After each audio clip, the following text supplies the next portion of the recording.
नमस्कार दोस्तों, let's study YouTube channel पर आपका हार्दिक स्वागत है। आई होप आप अच्छे होंगे, स्वस्थ होंगे। इस वीडियो में हम हिमाचल प्रदेश में JOIT junior engineer civil, electrical, mechanical, उसके अलावा नायब तहसीलदार की वैकेंसी हो गया और HP हाई कोर्ट क्लर्क की वैकेंसी की जो एडवर्टाइजमेंट है उसके बारे में हम बात करेंगे। तो ये वीडियो लंबी हो सकती है लेकिन वीडियो इन्फॉर्मेटिव होने वाली है। आप वीडियो को अंत तक ज़रूर देखना। सबसे पहले मैं आपको बता दूं कि अगर आपने मेरे कुछ दिन की पहले एक की वीडियो देखी होगी तो वहाँ पे मैंने आपको बताया था कि JOIT की जो वैकेंसी है जिसमें कि 300 वैकेंसी आपको देखने को मिलने वाली है, उसकी रिक्वेजिशन जो है वो राज्य चयन आयोग हमीरपुर पहुंच चुकी है। और अभी आपको पता है कि विधानसभा का सत्र हुआ, वहां पे सरकार ने भी ये जानकारी दी कि रिक्वेजिशन राज्य चयन आयोग हमीरपुर पहुंच चुकी है। लेकिन अभी का मैं स्टेटस आपको बता दूं, क्योंकि अभी आपने देखा कि पटवारी भर्ती की आपको एडवर्टाइजमेंट देखने को मिली, असिस्टेंट स्टाफ नर्स वैकेंसी की आपको एडवर्टाइजमेंट देखने को मिली। तो उसमें मेन था कि आपको JOIT वैकेंसी की एडवर्टाइजमेंट क्यों देखने को नहीं मिली। तो इसका रीज़न है कि जो रोस्टर है उसमें कुछ प्रॉब्लम है, जिसकी वजह से ये वैकेंसी की रिक्वेजिशन राज्य चयन आयोग हमीरपुर से जो है वो सेक्रेटरीट रेफर्ड बैक हुई है। लेकिन बहुत जल्दी इसकी एडवर्टाइजमेंट हो जाएगी। हो सकता है कि जो करंट एडवर्टाइजमेंट अभी राज्य चयन आयोग हमीरपुर ने निकाली है उसी के जितना टाइम उसको दिया है कि इस टाइम में आप ऑनलाइन एप्लीकेशन फॉर्म भर सकते हो, उसी में आपको JOIT की वैकेंसी भी देखने को मिल सकती है। आपको ज़्यादा वेट JOIT वैकेंसी के लिए करना नहीं पड़ेगा। उसके अलावा हम बात कर लेते हैं JEE के लिए। जैसे कि आपको पता है कि JEE सिविल हो गया, इलेक्ट्रिकल हो गया, मैकेनिकल हो गया। इसमें क्या होता है कि आपको पहले अलग अलग डिपार्टमेंट, बोर्ड, कॉरपोरेशन में अलग अलग RNP रूल्स देखने को मिलते थे। फिर जब राज्य चयन आयोग हमीरपुर का गठन हुआ उससे पहले दीपक सानन कमेटी बनाई गई और उसकी रिकमेंडेशन भी मैंने आपको बताई है कि कहीं ना कहीं उन्होंने बताया था कि कुछ ऐसी पोस्ट हिमाचल प्रदेश के अलग अलग डिपार्टमेंट, बोर्ड, कॉरपोरेशन में है जहाँ पे कॉमन RNP रूल्स होने चाहिए।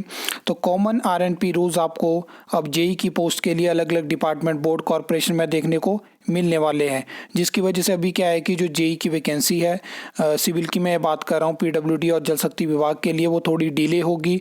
और एक और चीज़ यहाँ पे हो सकती है, अभी मैं इसको कंफर्म नहीं करता हूँ लेकिन इस पे चीज़ें चली हैं कि जो JEE इलेक्ट्रिकल की वैकेंसी है उसमें आपको पता है कि इलेक्ट्रिसिटी बोर्ड हो गया, PCL हो गया, TCL हो गया, जहाँ पे आपको अलग हायर ग्रेड पे देखने को मिलता है। अगर हम बात करें PWD और जल शक्ति विभाग के लिए तो वो चीज़ें भी सेम हो सकती हैं, क्योंकि आपको पता है कि जब कॉमन RNP रूल्स होंगे तो उससे जो डिपार्टमेंट, बोर्ड, कॉरपोरेशन है वहाँ पर आपको सेम सैलरी देखने को मिलेगी। तो कुछ इस तरह की चीज़ें चली हैं।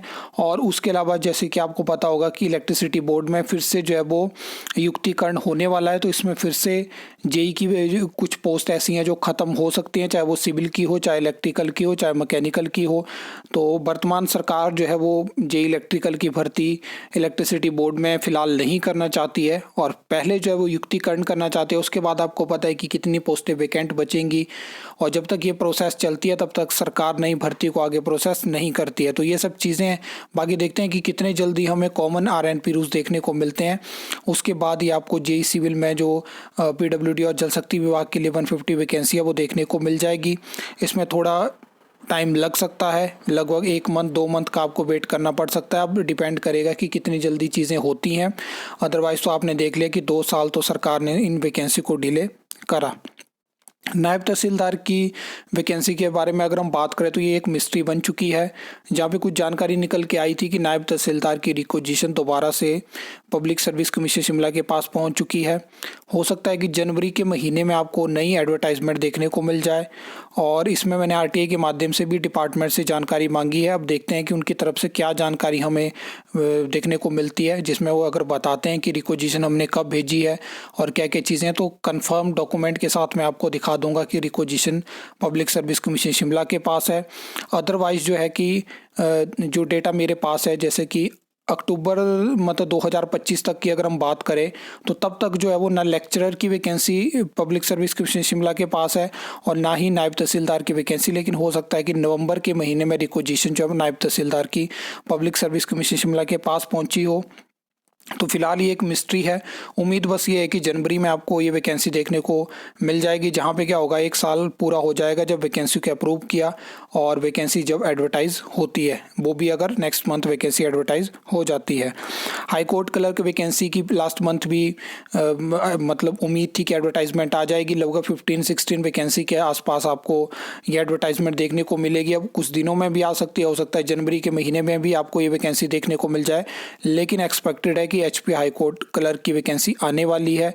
तो ये कुछ वैकेंसी के बारे में मैंने आपको बता दिया। इसके अलावा कोई और इन्फॉर्मेशन आप चाहते हो तो कमेंट सेक्शन में ज़रूर बताना, ताकि मैं कोशिश करूं उसके ऊपर आपको अपडेट दे पाऊं और आपको जानकारी हो कि ये वैकेंसी का ये स्टेटस है और वैकेंसी क्या आने वाली है। और अगर किसी को नहीं पता है तो पटवारी भर्ती और असिस्टेंट स्टाफ नर्स की भर्ती जो है वो एडवर्टाइज हो चुके हैं हिमाचल प्रदेश में। आप उनके एडवर्टाइजमेंट राज्य चयन आयोग की वेबसाइट से डाउनलोड कर सकते हो और यहाँ पे चैनल पे भी आपको सेपरेट वीडियो देखने को मिल जाएगी। आई होप आपको ये वीडियो अच्छी लगी होगी, इन्फॉर्मेटिव लगी होगी। तो वीडियो को लाइक कमेंट शेयर कर सकते हो, चैनल को सब्सक्राइब कर सकते हो फॉर द न्यू अपडेट्स के लिए।